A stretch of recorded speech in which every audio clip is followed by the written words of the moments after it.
हर बाज की जिंदगी में बढ़ती उम्र के मोड़ पर एक ऐसा समय आता है जहां उसके सामने पहले दो रास्ते सरल और तुरंत समाधान देने वाले होते हैं, वहीं तीसरा रास्ता कठिन और पीड़ा देने वाला होता है। लेकिन बाज पीड़ा चुनता है और यहीं से शुरू होता है बाज का पुनर्जन्म। तो स्वागत है आपका आस्तिक स्पिरिचुअल सीक्रेट्स में।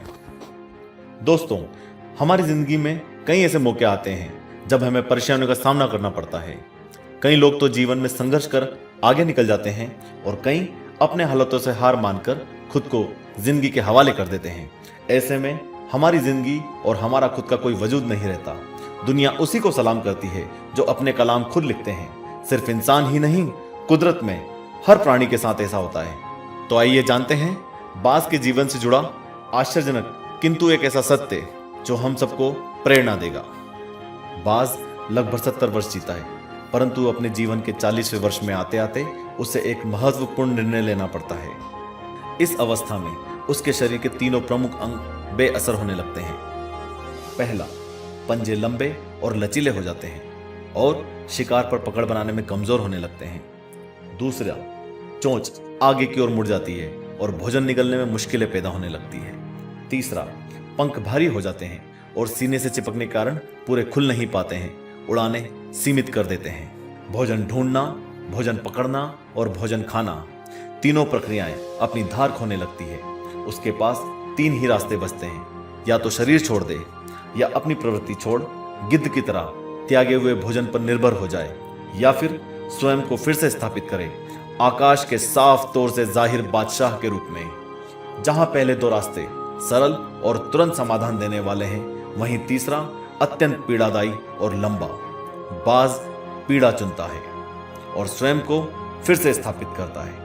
वह किसी ऊंचे पहाड़ पर जाता है, एकांत में अपना घोंसला बनाता है और तब शुरू करता है पूरी प्रक्रिया। सबसे पहले वह अपनी चोंच चट्टान पर मार मार कर तोड़ देता है। अपनी चोंच तोड़ने से अधिक पीड़ादायक कुछ भी नहीं पक्षीराज के लिए। अब वह इंतजार करता है चोंच के फिर से उगाने की। उसके बाद वह अपने पंजे भी उसी प्रकार तोड़ देता है और इंतजार करता है पंजों के दोबारा उगाने का।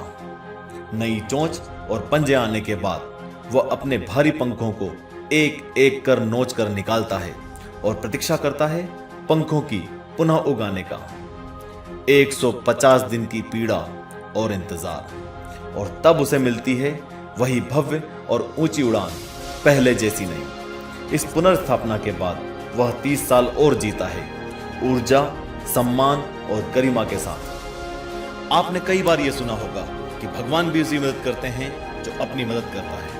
आज आपको इसकी मिसाल मिल गई होगी। जैसे बाज संघर्ष करता है 150 दिन तक और भगवान उसका संघर्ष बेकार नहीं जाने देते, उसको नई जिंदगी देकर। कुदरत हमें सिखाने बैठी है, पंजे पकड़ के प्रतीक है, चोंच सक्रियता की और पंख कल्पना को स्थापित करते हैं।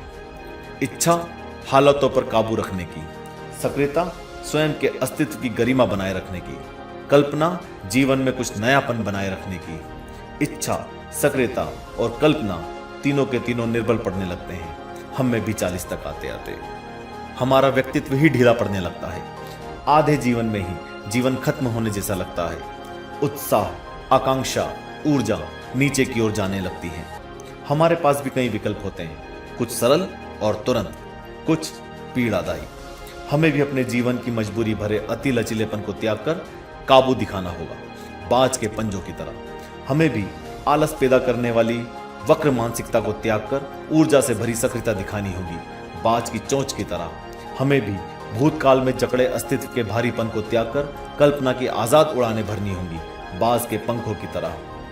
150 दिन ना सही तो 1 माह ही बिताया जाए स्वयं को दोबारा स्थापित करने में। जो शरीर और मन से चिपका हुआ है उसे तोड़ने और नोचने में पीड़ा तो होगी ही, बाज तब उड़ाने भरने को तैयार होंगे। इस बार उड़ाने और ऊंची होंगी, अनुभवी होंगी और अनंत की ओर जाएंगी। जीत तक जंग जारी रहेगी। इसी तरह के रोचक और दिलचस्प वीडियो देखने के लिए हमारे चैनल को अभी सब्सक्राइब करें और नीचे बने बेल आइकन पर क्लिक करें। और हमारे दूसरे दिलचस्प वीडियो देखने के लिए आपके स्क्रीन पर दिखाए जा रहे हमारे दूसरे वीडियोस के लिंक पर क्लिक करें।